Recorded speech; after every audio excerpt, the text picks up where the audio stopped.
Bonjour, bienvenue. Mon nom c'est Annette Cormier. Je suis gestionnaire pour le Centre d'excellence pour le syndrome d'alcoolisation fœtale au Nouveau-Brunswick. Puis je vais vous aider aujourd'hui à passer à travers le formulaire de la collecte de données pour CanFASD, le Data Form. Donc, pour commencer, lorsque vous allez embarquer sur le site web, vous devez avoir un code, vous devez avoir un code d'identité qui va vous être acheminé par CanFASD. Puis, c'est important de garder ce code-là et le rentrer dans chaque fois que donc, vous allez entrer votre collecte de données. Donc, au tout début, quand vous allez arriver sur la page de CanFASD, vous allez voir que vous pouvez choisir le langage de préférence, donc soit anglais ou français. Et aujourd'hui, on va faire le français. Donc, si vous cliquez sur français, vous allez voir que les renseignements, le questionnaire est par la suite en français. Bon, avant de commencer, comme j'ai dit, c'est très important le code de site d'avoir des lettres majuscules. Donc, s'assurer de rentrer votre code en majuscule. Sinon, vos données que vous allez rentrer seront pas, c'est difficile à retracer. Donc, c'est très important de rentrer les données avec des lettres majuscules. Par la suite, vous allez choisir le pays auquel vous vivez, donc Canada, puis la province ou le territoire. Moi, je viens du Nouveau-Brunswick. Et l'année du diagnostic. Donc, l'année que le diagnostic a été posé. Donc, on va dire 2018. Par la suite, vous allez cliquer sur... vous allez voir dans chacune des cases, il y a une petite flèche. Si on clique sur la flèche, ça vous donne une sélection de choix, de réponses. Donc, le type de diagnostic. Donc, est-ce que c'est une évaluation initiale, une réévaluation ou un suivi? Donc, la majorité des clients... donc, si c'est des nouveaux clients, c'est une évaluation initiale. Si c'est un client qui a reçu un diagnostic de risque dans le passé et qui vient une deuxième fois à votre clinique pour se faire évaluer, c'est une réévaluation. Donc, pour exemple, pour ce client ici, on va choisir une évaluation initiale. Par la suite, vous allez choisir la date de référence. Donc, ça, c'est la date actuelle. Donc, vous avez reçu le formulaire de demande d'admission dans votre clinique. Donc, on rentre le mois et le formulaire, le mois et l'année. Donc, disons, c'est juin 2016. Et la source de la référence. Donc, la source de référence, on a eu une question par rapport à ça et c'est bien la personne qui a fait la demande de référence au Centre d'excellence pour se faire évaluer pour le syndrome d'alcoolisation fœtale. Donc, c'est qui a fait la demande? Est-ce que ça vient d'un parent? Est-ce que ça vient d'un médecin? Est-ce que ça vient de l'école? Est-ce que ça vient de la travailleuse sociale, un psychologue? Donc, c'est qui exactement qui a fait la demande pour envoyer l'enfant se faire évaluer à la clinique et non pas qui a fait la demande pour envoyer l'enfant dans un service communautaire. Donc, c'est vraiment la source de référence, c'est vraiment la personne ou l'agence qui envoie l'enfant pour se faire diagnostiquer. Donc, on va dire, dans ce cas-ci, c'est une recommandation médicale. C'est le médecin qui a demandé. Et aussi sur les formulaires de référence. Puis les formulaires de référence sont un peu différents d'une clinique à l'autre. Mais dans la majorité des formulaires de référence, on devrait y retrouver la raison pour laquelle le jeune a été référé. Donc, c'est quoi les comportements? C'est quoi qui nous fait penser que le jeune serait peut-être atteint du syndrome d'alcoolisation fœtale? Donc, est-ce que c'est des problèmes de comportement? Est-ce qu'on a des difficultés d'apprentissage, des problèmes avec la justice, des retards de développement ou des délais au niveau des stades de développement? Est-ce qu'on a des problèmes à s'ajuster à la vie de tous les jours? Est-ce qu'on on a eu une exposition prénatale à l'alcool qui a été confirmée? Difficultés en matière d'aptitude sociale, difficultés d'autorégulation, ça c'est plutôt les enfants qui ont de la difficulté à s'autoréguler. Est-ce que c'est une réévaluation, un suivi ou pour établir l'éligibilité pour le soutien ou autre? Donc, vous allez choisir ce qui a été initialement indiqué sur le formulaire de référence. Donc, comme par exemple, ça peut être des problèmes de comportement, ce qu'on voit de façon régulière, des retards de développement, souvent il y a des problèmes avec la vie de tous les jours. On a une exposition d'alcool prénatal confirmée. Donc, vous cochez tous les éléments qui s'appliquent aux jeunes. Par la suite, est-ce qu'un outil de dépistage a été utilisé pour la référence? Donc, vous allez dire oui ou non. Puis, ce qu'on veut dire par ça, est-ce que vous avez utilisé un questionnaire ou un formulaire de sélection spécifique? Si oui, quel formulaire que vous avez utilisé? Donc, nous, on a un questionnaire ou c'est ça, un questionnaire. Donc, on indiquerait questionnaire dans la case. Puis, qui fait le dépistage? Donc, ça peut être la coordinatrice. Si vous avez une coordinatrice à votre clinique ou dans notre cas, dans notre clinique, c'est plutôt moi qui va faire la référence. Donc, on va mettre la gestionnaire. Donc, vous indiquez qui est la personne qui fait le genre de sélection primaire, si vous voulez, pour voir est-ce que c'est un bon formulaire pour pouvoir passer à la prochaine étape qui est le diagnostic. Ensuite de ça, vous allez indiquer la date de l'évaluation de l'équipe multi. Donc, ça, c'est vraiment la date initiale que vous avez fait la clinique. Encore là, il y a des cliniques qui font le processus de diagnostic s'étale sur une semaine. Donc, les jeunes vont aller sur une période de 4 jours et c'est fait dans une même période de données. Tandis qu'il y a d'autres cliniques où est-ce qu'ils vont faire une évaluation, un mois plus tard, ils vont faire une autre évaluation. Le mois d'après, il va voir le psychologue. Puis, donc, ça peut s'étaler sur plusieurs mois.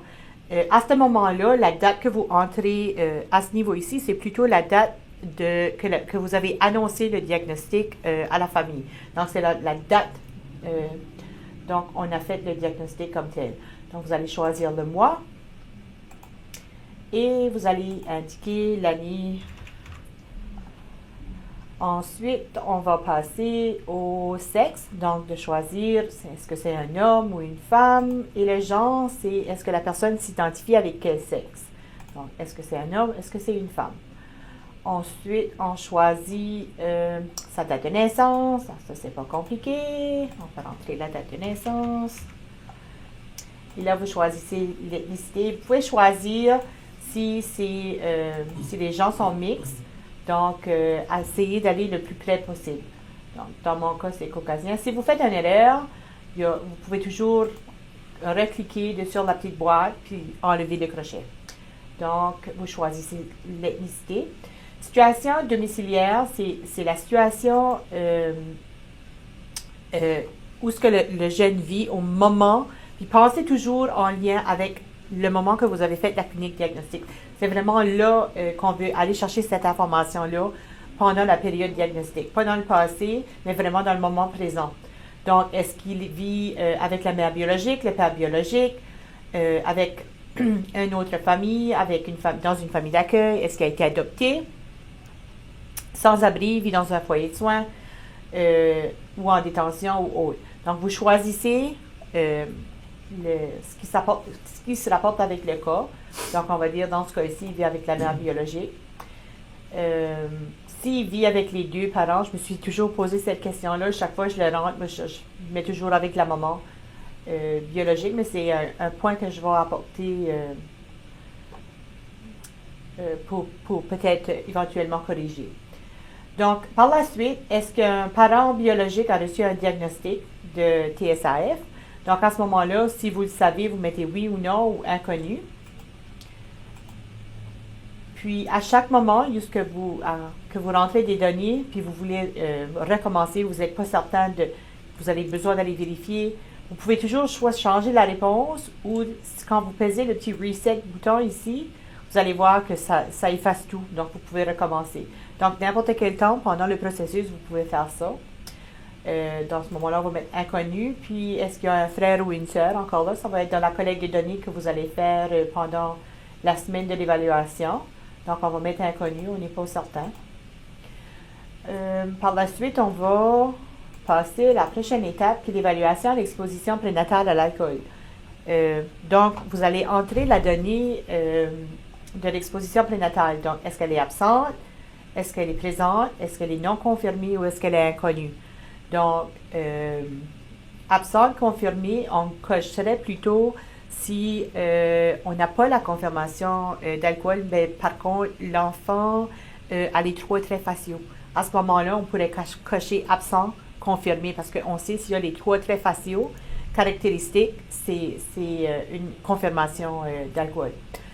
Présente, confirmée, ça c'est. Puis vous allez voir quand vous allez cocher présente, confirmée, on demande de préciser la source. Donc, vous avez pris cette donnée à partir des travailleurs sociaux. Souvent, ça va être écrit ça peut être écrit dans le dossier prénatal ou encore dévoilé par la mère biologique ou des membres de la famille. Donc, ici, on va marquer, comme dans le cas, on va marquer mère biologique comme exemple. Mais vous marquez la source.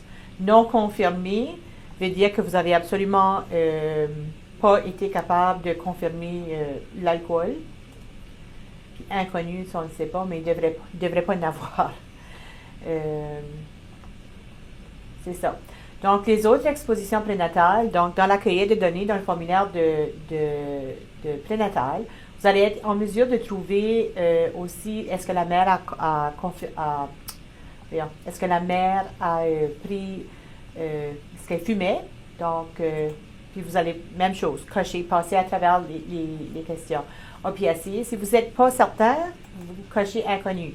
Ce qui est important, c'est de ne pas laisser d'endroits pas remplis. Donc, vous devez cocher chacun des endroits, c'est très important. Marijuana ou cannabis, vous allez cocher si vous le savez. Cocaïne, c'est pas certain. Médicaments. Donc, vous passez à travers de chacune de ces questions. Autre exposition, vous allez voir quand vous le cochez, ça va vous demander de préciser. Donc, si vous cochez autre, vous devriez insérer une réponse dans la petite case qui va apparaître. Par la suite, la prochaine étape, c'est les autres facteurs. Donc, vous allez cocher tout ce qui s'applique. Donc, le traumatisme postnatal, on fait référence à les premiers 6 mois de la vie du bébé. Donc, c'est quoi les traumatismes qu'il y a? Donc, ça peut être des bébés qui ont vécu des séverages, certains abus. Donc, à ce moment-là, des bébés, donc l'alimentation, de failure to thrive, qu'on appelle, je ne suis pas exact du terme francophone, mais c'est surtout donc, dans les premiers 6 mois de la vie du bébé. Ensuite, les problèmes d'attachement, ça va jusqu'à la journée de la clinique diagnostique. Est-ce que l'enfant a des problèmes d'attachement qui est noté? L'abus physique, sexuel, donc il faut noter aussi, ou autre. Donc, il faut penser à l'abus mental, à l'abus émotionnel, l'abus spirituel. Donc, est-ce qu'il y a eu des formes d'abus pendant sa vie? Puis, vous allez aller chercher ces données-là dans le dossier. C'est ce qui a été déterminé au parcours de la clinique diagnostique actuelle. Là. Donc, vous allez cocher. On va mettre exemple traumatisme postnatal. Donc, vous allez juste cocher. Ensuite, vous allez trouver traits faciaux caractéristiques. Donc, voici ici, on va rentrer les données des mesures faciales. Donc, vous allez choisir en outre le guide que vous utilisez. Donc, nous, on utilise les normes canadiennes. Les longueurs des fentes palpébrales, ça va être indiqué par le médecin, va l'avoir indiqué. Donc, sur la courbe, est-ce que c'est en bas ou égal à 2, plus grand, entre 2, moins 2 et moins 1, ou moins 1. Donc, vous allez prendre ces données-là et l'entrer dedans. Ensuite, les caractères lisses du filtrum. Donc, quand vous cochez la petite case, vous allez voir, vous avez l'échelle de 1 à 5 qui co-encorde avec l'échelle que vous utilisez. Donc, où est-ce que le jeune se situe? Encore là, c'est le médecin qui va déterminer ça avec son évaluation physique. 1, 2 et 3 sont la norme. 4 et 5 sont considérés atteintes. Donc, si on met un 4, on va mettre un 4 à ce niveau ici. Et l'épaisseur de la lèvre, qui est la même chose, qui est déterminée par le médecin. 1, 2 et 3 est dans la norme, 4 et 5 est affecté. Donc, vous allez mettre la donnée que le médecin a inscrit lors de son évaluation physique. Ensuite, la prochaine étape, vous allez voir, ça met nombre total de traits faciaux. Donc, dans ce cas-ci, on a les yeux, on a le philtrum, on a la lèvre. Donc, il y a 3 traits caractéristiques. Vous allez aussi, par la suite, nommer ce qu'on appelle des hits en anglais, des atteintes significatives. Donc, à quel niveau des 10 domaines du cerveau que vous avez évalué, que vous avez trouvé une atteinte significative au niveau de l'évaluation. Donc, vous allez cocher. Vous allez voir, le formulaire en français a été modifié, mais il va être un peu modifié de nouveau pour être réajusté et similaire à celui du formulaire anglophone. Donc, vous allez voir les habiletés motrices non altérées. Ce qui est important de noter aussi, c'est que non altéré ne veut pas dire qu'il n'y a pas d'atteinte. Ça veut dire qu'on n'avait pas d'atteinte significative qui était en bas des 2 standards de déviation que les lignes directrices nous demandent pour avoir ce qu'on considère une hit. Donc, même si on coche le non altéré, ça ne veut pas dire que l'enfant n'a pas de difficulté. C'est très important de garder ça en tête. Mais ce qu'on cherche ici, ce qu'on veut que vous entrez, c'est les endroits où c'est qu'on a eu ce qu'on considère les hits, les atteintes significatives. Donc, le non altéré, ce serait, il n'est pas atteint, il n'y a pas 2 standards de déviation. Altéré veut dire qu'on a moins de 2 standards de déviation, donc on considère une hit. Puis, non évalué, on noterait ça si on n'a pas eu la chance de terminer l'évaluation ou que pour quelque raison ou une autre, le jeune a devenu trop épuisé ou trop jeune pour effectuer les tests ou qui démontrait des comportements qui disaient qu'on a eu assez, donc on n'a pas eu la chance de terminer l'évaluation. Donc, on mettrait à ce moment-là non évalué. Donc, vous allez cocher ce qui s'applique justement aux jeunes qu'on considère les hits. Neuroanatomie, neurophysiologie. Donc, c'est là que la partie-là, on va trouver au niveau de la microcéphalie, on va trouver des résultats des imageries médicales anormales. Au niveau de la matière blanche et grise, on va trouver aussi des résultats de convulsions affébriles. Donc, on n'a pas d'explication pour les convulsions. Donc, si vous suivez les lignes directrices canadiennes, vous allez voir, c'est vraiment bien détaillé ce qu'on cherche dans chacune des catégories. Donc, vous pouvez faire référence à ça. Donc, vous allez cocher. On va passer au prochain. Donc, on va mettre non altéré. Encore là, c'est très important de s'assurer de cocher chacune des cases. Donc, on a eu une atteinte. Donc, on a cognition, langage, rendement scolaire, mémoire, attention, fonction exécutive, régulation de l'affect. Donc, régulation de l'affect, il y a des cliniques qui vont prendre en considération si le jeune a un diagnostic d'anxiété ou de dépression, ils vont automatiquement le mettre. Mais il faut aussi regarder au niveau du jugement clinique pour voir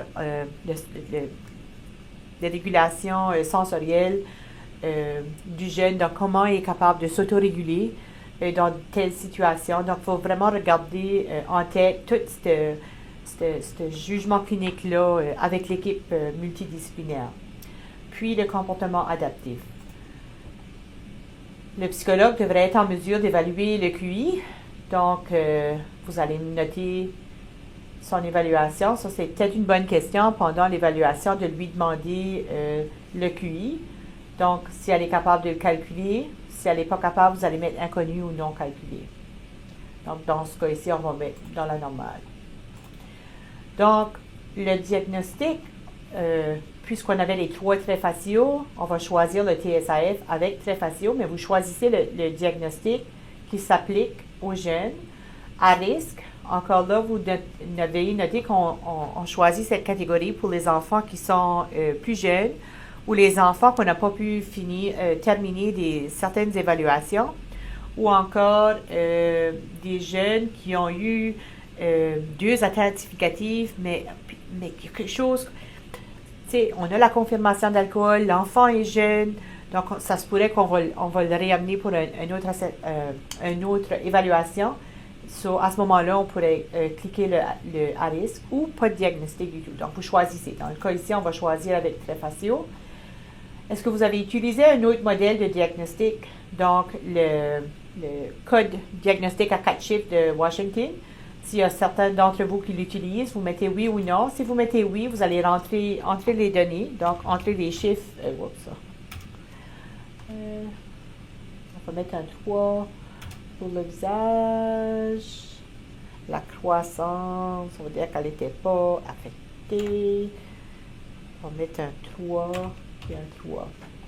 Bon, pour entrer les chiffres du code mais c'est pas nécessaire. Si votre clinique utilise les lignes directrices canadiennes, les Canadian Guidelines, c'est pas nécessaire d'entrer ces données-là. Donc, ce serait la seule partie que vous pourriez rester sans réponse si vous ne l'utilisez pas. Par la suite, vous allez aussi, suite à l'évaluation, indiquer les autres caractéristiques qui ont été associées à la clinique. Donc, vous cochez s'il y a des troubles de sommeil, sensibilité sensorielle, déficit de traitement sensoriel, traumatisme, vitesse de traitement réduite, identité sexuelle ou autre. Donc, vous cochez ce qui s'applique aux jeunes. Puis, vous pouvez cocher multiples. Ou si jamais vous avez fait une erreur, je ne voulais pas avoir lui, vous avez juste à cocher dessus pour l'enlever. Vous passez à l'autre. La prochaine étape, c'est d'indiquer tous les autres diagnostics impliqués avec le jeune. Donc, que ce soit un diagnostic que vous avez placé en addition du diagnostic du TSAF pendant la clinique ou tous les diagnostics antérieurs que le jeune a eu dans le passé. Donc, c'est ce qu'on veut savoir, c'est ce qu'on cherche ici. Donc, est-ce qu'il y avait des malformations congénitales? Non, oui, non évaluées. Donc, encore là, c'est une place que vous ne voulez pas rester pas répondu. Donc, vous devez passer à travers de chacun. Donc, vous allez cliquer sur non. Déficience intellectuelle, son QI était bien, donc c'est non. Est-ce qu'il y avait un TADA? La majorité des jeunes, c'est oui. Trouble d'attachement, dyspraxie. Si jamais vous l'avez, trouble de déficience de langage. Déficience auditive, c'est les jeunes qui ont des problèmes d'audition, les jeunes qui portent des appareils auditifs ou qui sont suivis ou qui ont une baisse d'audition. Si oui, vous cocheriez oui. Sinon, vous mettez non. Si vous n'avez pas évalué, vous mettez non évalué. Bon, même chose. Déficience visuelle. Si le jeune porte des lunettes, c'est considéré comme une déficience visuelle parce que sa vision est altérée. Donc, vous cochez oui. Maladie de Gilbert ou de Tourette. Disons que vous n'avez pas évalué. Trouble d'anxiété, il n'y en avait pas. Il n'était pas du trouble du spectre de l'autisme. Donc, vous allez passer à travers de chacun et cocher. Donc, si vous n'avez pas évalué, vous avez juste marqué non évalué.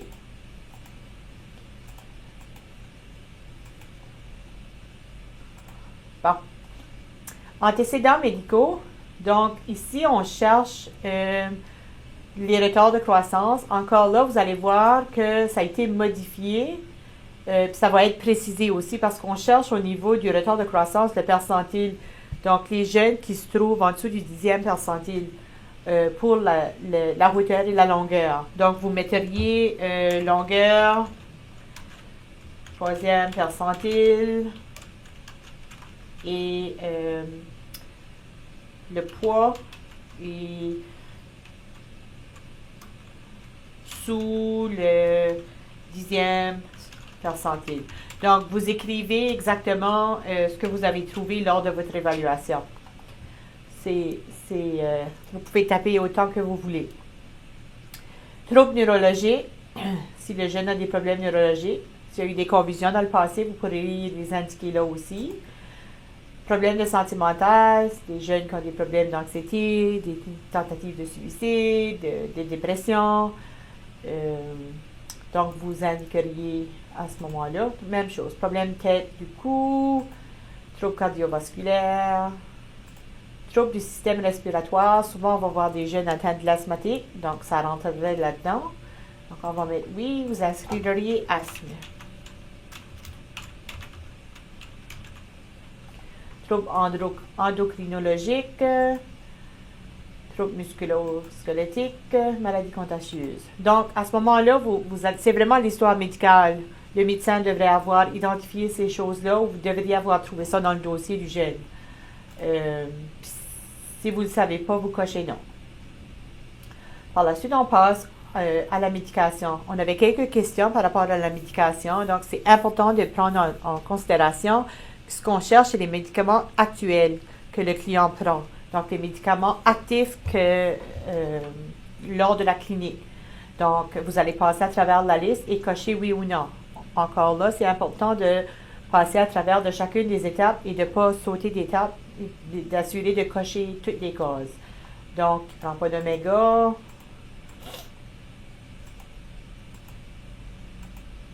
Continue à cocher ça vite. La mélatonine, il y a plusieurs enfants qui le prennent. On va mettre oui. Et la même chose. Donc, vous allez rentrer la clause du médicament. Donc, s'il prend un stimulant, un antidépresseur, antipsychotique, pilule contraceptive, traitement hormonal, antidépresseur, anticonvulsant ou autre. Dans autre, puisqu'on a indiqué que le jeune faisait de l'asthme, on peut indiquer qu'il prend du Ventolin pour son asthme. Je pense que c'est assez clair pour la médication. Ce qui est important de savoir, c'est que vous indiquez la médication actuelle, pas les médicaments qui ont été cessés dans le passé. Ça, c'est vraiment ce qu'il prend lors de la clinique. Si c'est un jeune enfant qui n'a pas encore de problème, qui n'a pas encore expérimenté avec l'alcool et les drogues, ça va passer assez rapidement. Mais si c'est un jeune adolescent, ça se peut que vous allez avoir des choses à rentrer. Donc, pour la prochaine catégorie, c'est est-ce que les substances suivantes sont présentement consommées ou surconsommées? Donc, même chose, laissez pas d'endroit vide, vous allez cocher oui, non ou inconnu. Donc, on va mettre non dans notre cas. Vous avez juste à cocher sur les petites boîtes, vous faites une erreur, vous pouvez faire un reset ou vous pouvez simplement corriger, cocher la bonne réponse. Donc, assurez-vous que vous cochez chacune des cases. La prochaine étape va demander est-ce qu'il est suivi ou est-ce qu'il a été pour des traitements de suivi. Donc, dans notre cas, on va mettre non. Cocher. Même chose, laissez pas d'espace vide. Faites sûr de cocher chacun des sections. Bon, la prochaine catégorie va être est-ce que l'individu en cours d'évaluation se trouve dans une ou plusieurs des situations suivantes. Donc, encore là, c'est important de cocher chacune des cases et de ne pas sauter d'espace. Si vous ne savez pas la réponse, mettez inconnu.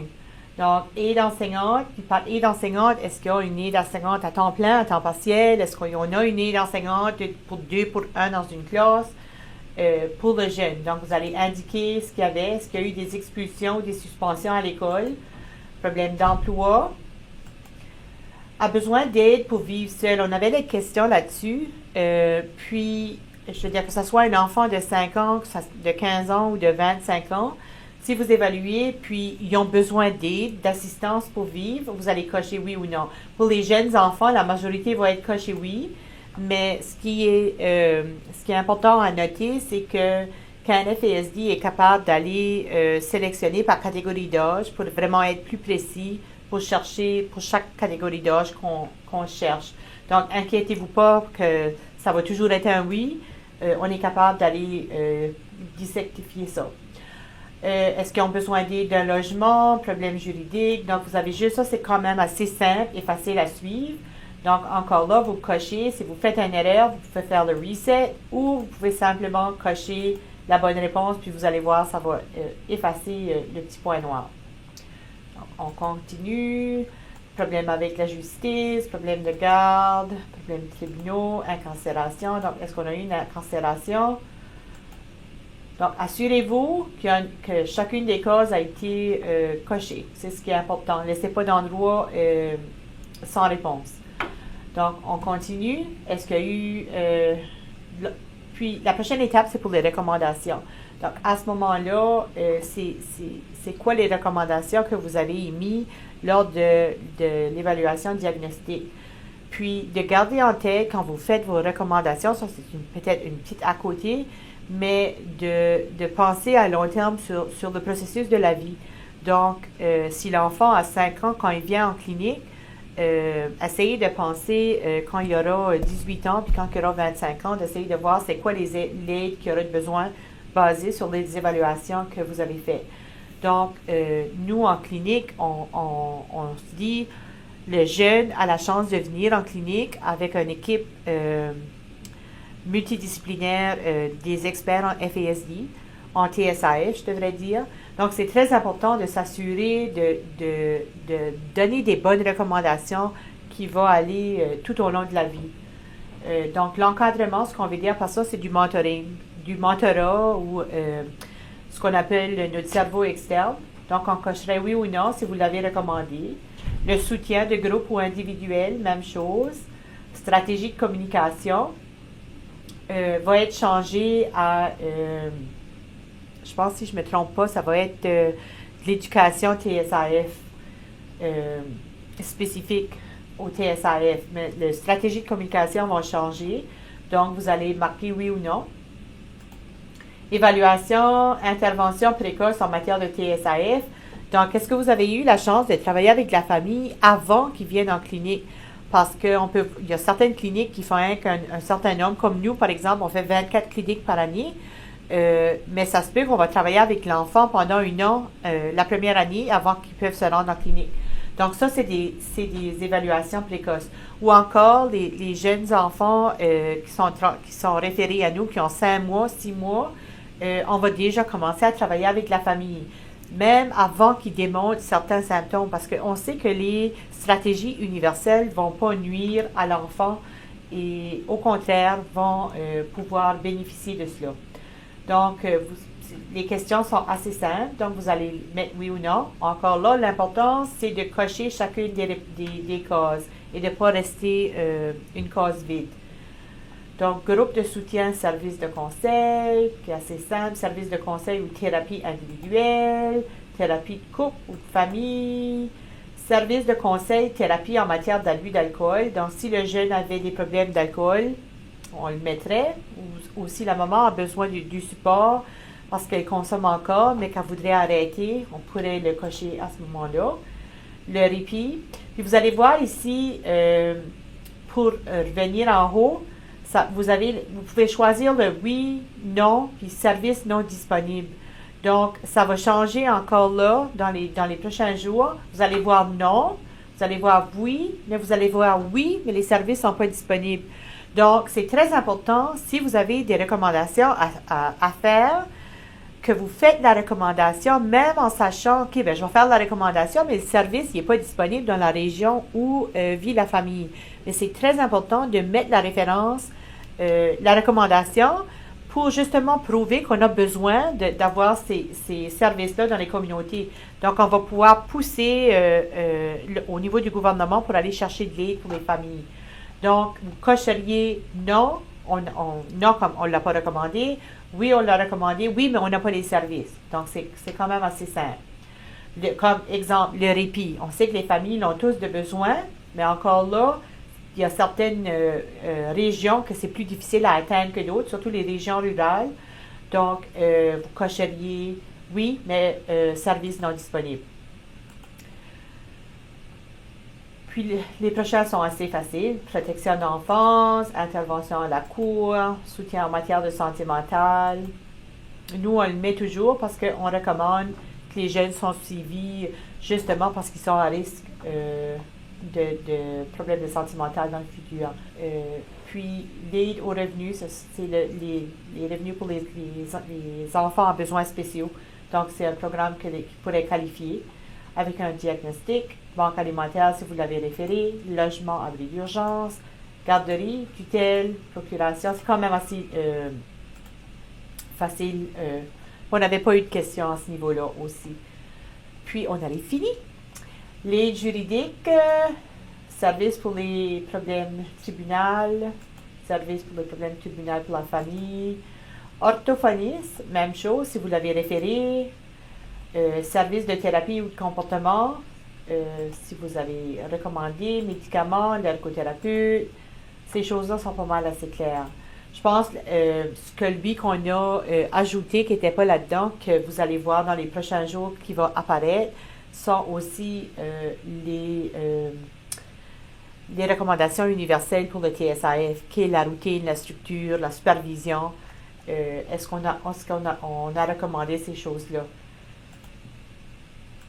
La sécurité, c'est important d'y penser aussi si vous avez des enfants qui sont ce qu'on considère des enfants de fight or flight, là, des enfants qui vont soit figer sur pied ou ils vont courir ou aller se cacher ou qui sont à risque de fugue ou à risque de se sauver. Donc, c'est important de penser à mettre ces recommandations-là en place. Si c'est un jeune que vous avez mis dans la catégorie à risque, donc vous allez cocher pour une réévaluation, vous allez le ramener, sinon vous cochez non. Puis, les autres références médicales, là-dedans, on peut y trouver des recommandations pour la clinique de santé sexuelle, ça peut être des recommandations pour qu'ils soient suivis par le médecin de famille en externe, des évaluations audiologiques annuelles ou ces choses précises qui ont sorti lors de l'évaluation. Et par la suite, encore là, c'est important, faites sûr que vous avez tout rempli, puis une fois que c'est fait, tout ce que vous faites, vous mettez Submit, donc vous cliquez dessus, puis c'est terminé. Si pendant l'évaluation, vous êtes en train de rentrer la collecte de données, puis vous avez une urgence que vous devez quitter, vous pouvez mettre Save and Return Later, sauvegarder, puis vous pouvez rentrer vos données plus tard quand vous allez revenir, la banque va être sauvée. Et voilà, on a terminé. Normalement, moi je vous suggérerais tout de suite après la clinique, quand les idées sont encore frais, si vous rentrez vos données, ça ne devrait pas vous prendre plus que 5 minutes. Parce que tout est frais encore dans votre tête, ça, vous n'avez pas à aller chercher dans le dossier. Mais si vous laissez ça de côté, puis vous revenez dans 1 mois, 2 mois pour rentrer vos données, ça va être un peu plus long, parce que là, vous devez aller chercher le dossier, puis regarder de nouveau, tout lire, parce qu'on ne va pas se souvenir dans une couple de mois, parce qu'on a passé d'autres cliniques. Donc, le truc, puis la clé, c'est de rentrer la donnée. Aussitôt que la clinique est finie, prenez 5 minutes, rentrez vos données, et là, c'est terminé. Donc, c'est ce que moi, je vous suggère. C'est ce que je fais. Puis maintenant, ça me prend moins de 5 minutes. C'est vraiment facile parce que tout est encore frais dans l'idée. Et voilà, j'espère que ça vous a aidé. Bonne journée!